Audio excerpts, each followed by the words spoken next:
안녕하세요. 김동환 목사입니다. 오늘은 조금 다른 분위기에서 촬영을 했습니다. 대체적으로 앉아서 했는데요. 오늘은 서서 한번 촬영을 해보려고 그래요. 오늘은 주님의 기도학교 7번째 시간입니다. 거의 막바지로 이제 진행이 되고 있죠.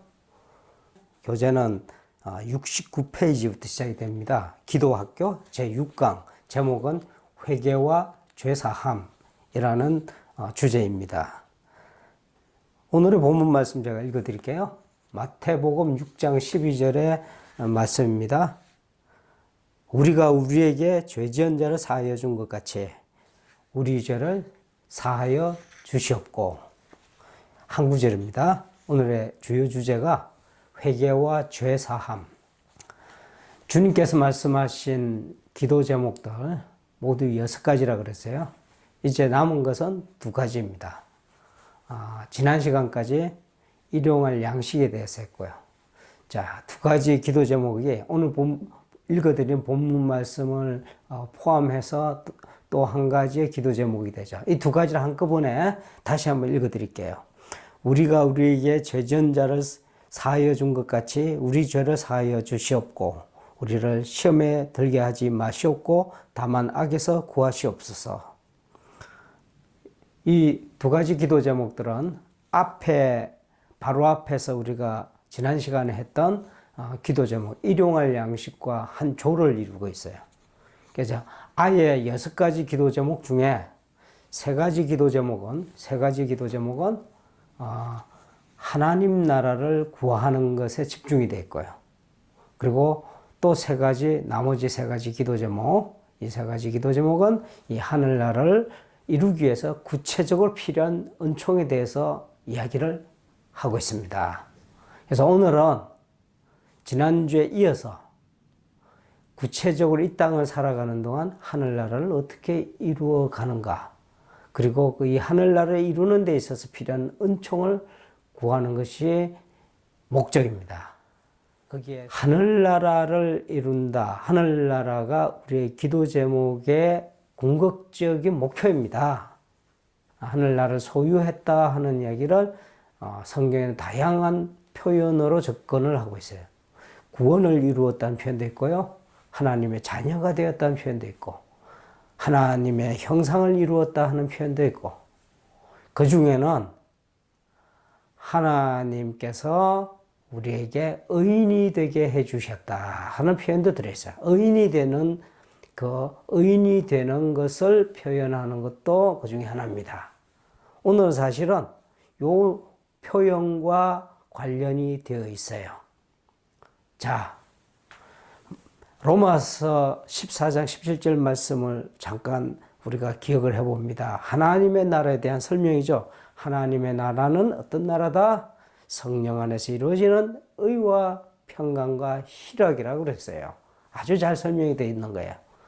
어디 안에서 이루어져요? 성령 안에서 이루어집니다. 이 성령이 일용할 양식이라고 그랬어요. 궁극적으로 우리가 이 일용할 양식, 하늘로부터 오는 성령을 통해서, 성령의 은혜를 통해서 우리는 하늘나라를 완성하게 되는 겁니다.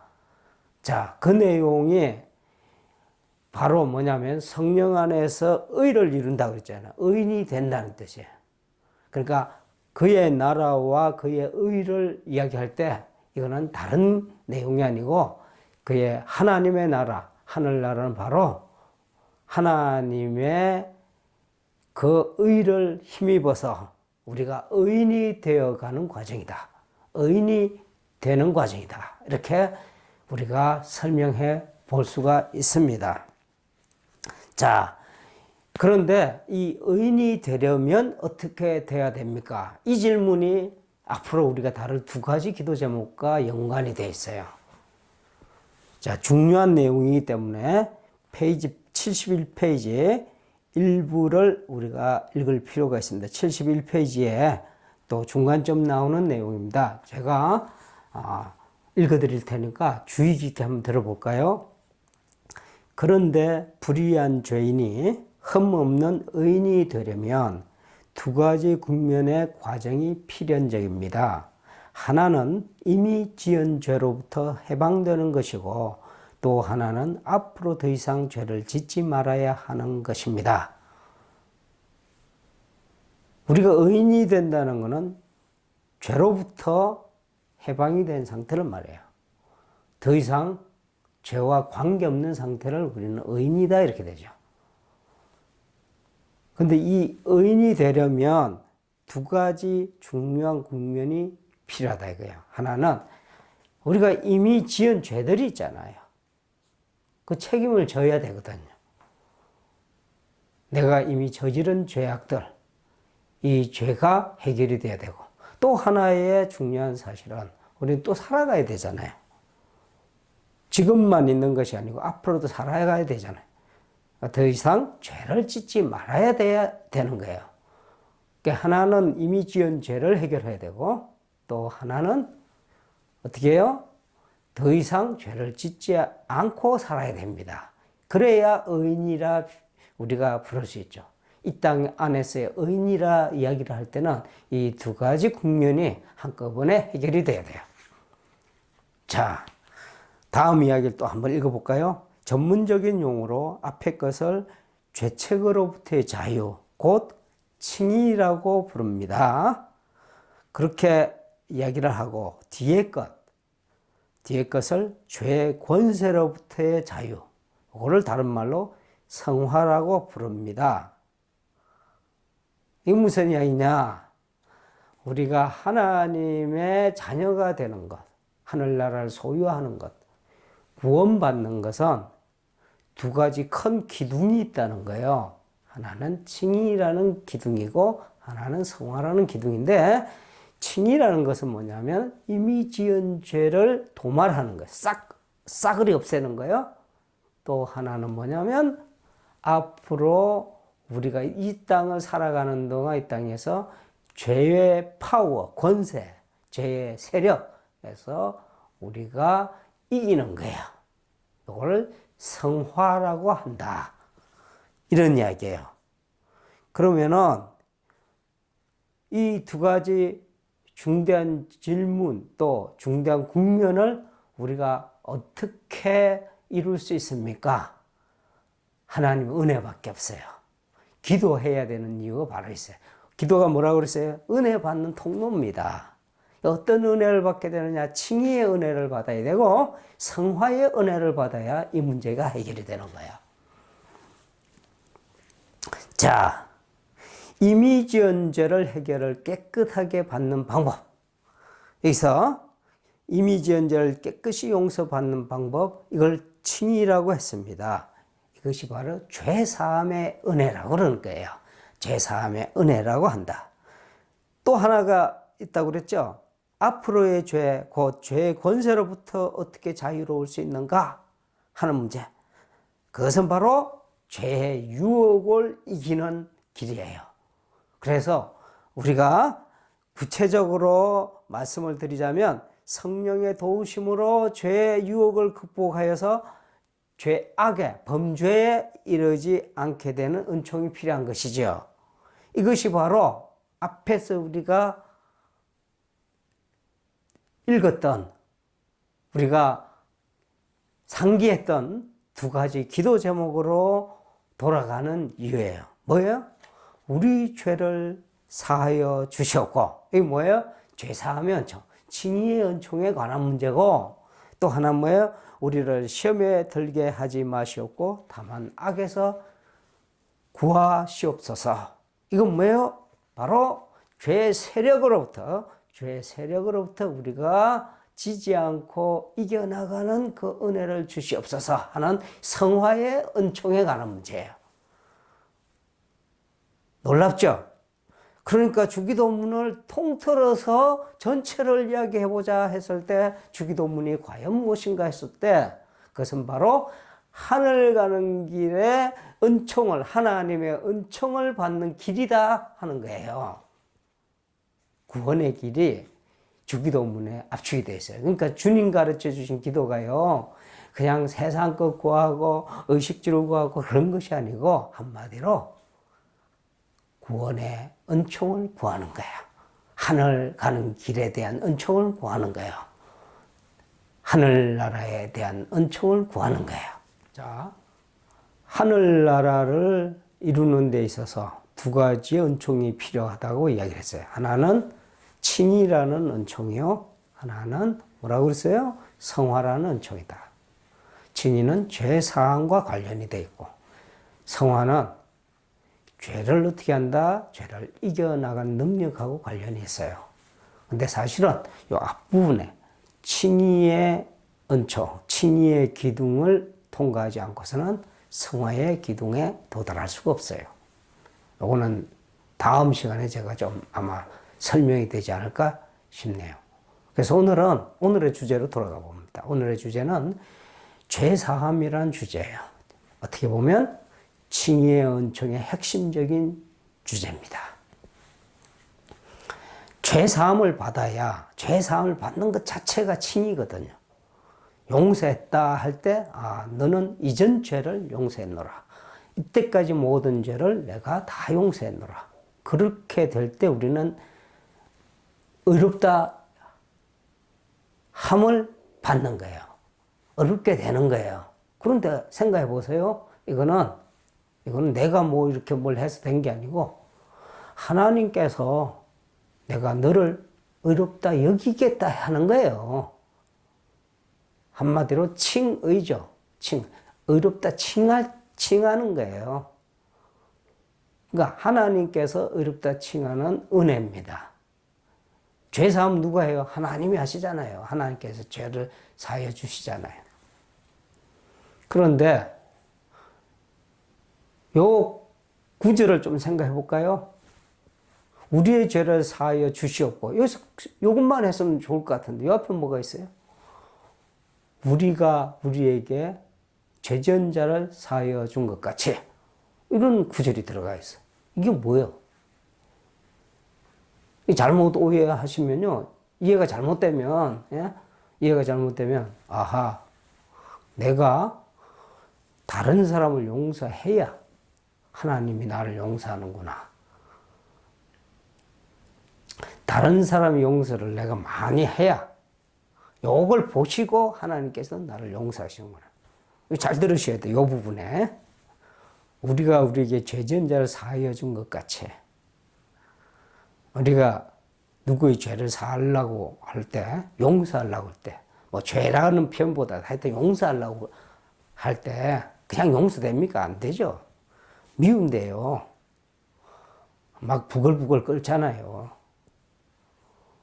요게 되려면 어떻게 해야 되는지 아세요? 진짜 상대를 용서하려면 용서할 게 없어야 돼요. 그게 무슨 말이냐. 내가 용서한다는 생각을 갖고 용서가 안 돼요.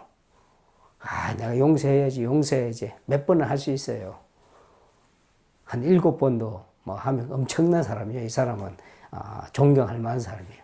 그런데 진짜 용서는 그냥 아예 다 싸그리 용서할 수 있어요. 잊어버릴 수 있어야 돼. 근데 그게 됩니까? 안 되지. 이렇게 되려면 어떻게 되냐면, 내가 진짜 하나님의 은혜를 깨달아야 돼. 하나님의 은혜를 깨닫고, 내가 이 사람보다 어마어마한 죄인임을 깨달아야 돼요. 하나님께 용서받을 수 없는 자임을 깨달아야 된단 말이에요. 내가 문제가, 지금 내가 용서하냐 어쩌니 하는 사람보다도 어마어마한 죄의 무게. 그 사람은 100데나리온, 그러니까 한 100일분에, 지금 마태복음 18장에 나오는 내용을 갖고 말씀을 드리는 거예요. 100일분의 품삯 정도의 무게요. 그 정도의 죄악의 무게들입니다. 그것도 크죠. 100일분의 품삯이면 한번 생각해 보세요. 우리가 일당 10만 원 정도, 10만 원 받나? 하여튼 10만 원을 받아봅시다. 좀 많이 받으면 좋죠. 그러면은 100일이니까 10만 곱하기 100일 하면 1000만 원 아니요. 1000만 원 떼먹었단 말이에요. 그러니까 쉽게 용서가 안 되죠. 그거 오래 갑니다. 그리고 평생 가는 경우도 있고요. 그게 되나? 그게 쉽게 안 되잖아요. 그런데 만일에 우리가 1만 달란트를 누구에게 빚졌다고 생각해 보시오. 1만 달란트가 어느 정도 되는지 아세요? 원래 1달란트, 그러니까 한 달란트가 데나리온에 비하면 품삯이라 했죠? 6천 데나리온이요. 6천 데나리온이니까 6천일을 일해야 받을 수 있는 금액이니까 얼른 계산해 보세요. 10만 원 잡고 6천, 6억입니다. 그런데 1만을 곱하고 보셔. 맞나? 저는 계산도 잘 안 돼. 돈 계산이 잘 안 돼요. 한마디로 어마어마한 금액이요. 그 정도의 금액을 내가 그런 짐을 지고 있단 말이에요. 그런 죄악의 무게를 내가 지고 있다 하는 것을 내가 절실하게 깨닫는다면 100데나리온에 내 관심이 안 가지. 무슨 이야기인지 알겠죠? 다른 이야기로 이야기를 지금 우리가 우리에게 죄전자를 사하여 준 것 같이 라는 표현은 내가 다른 사람에 대해서 그 사람 대해서 일일이 얼마 빚지고 그런 용서할 무엇인가를 내가 전혀 관심조차 가질 수 없는 그런 정도의 죄의 무게를 느낄 때 아시겠어요? 요거를 우리는 회개라고 그런단 말이에요. 진실로 회개하는 사람에게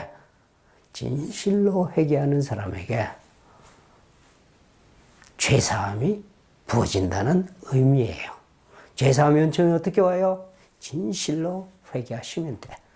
그게 사실은 우리의 죄를 사하여 주옵시고 라는 표현의 다른 표현은 뭐냐? 주님, 내가 두 손 들고 가옵니다. 내가 죄인 중에 괴수입니다. 누가 그랬어요? 바울이 그랬잖아요. 죄인의 괴수로 갑니다. 이 죄를 어떻게 감당하겠습니까? 하고 여기에 엄청난 내 마음의 짐을 느끼고 하나님 앞에 엎드리는 것을 말하는 거예요. 그런 사람에게 죄사함의 은총이 부어집니다. 무슨 이야기냐?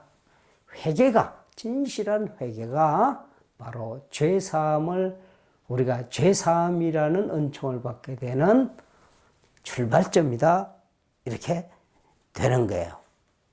제가 좀 읽어볼까요? 74페이지로 보시죠. 74페이지에.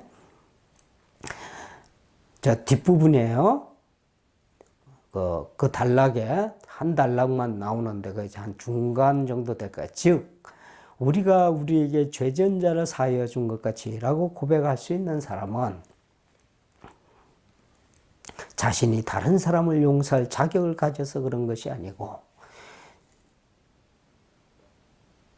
자신의 죄를 철저히 깨닫게 되어 다른 사람을 도무지 정죄할 수 없게 된 상태에 이른 사람, 곧 진정한 회개에 이른 사람을 말하는 것입니다. 이렇게 자신의 죄를 직시하는 사람은, 제대로 보는 사람은 자신에게 이 죄의 문제를 해결할 길이 없음을 발견하고 탄식하게 됩니다. 이렇게 참된 회개에 이르게 되면 하나님께서 그리스도를 통해 예비하신 복음만이 자신의 죄를 도말할 수 있다는 사실을 발견하고 그것을 의지하게 됩니다.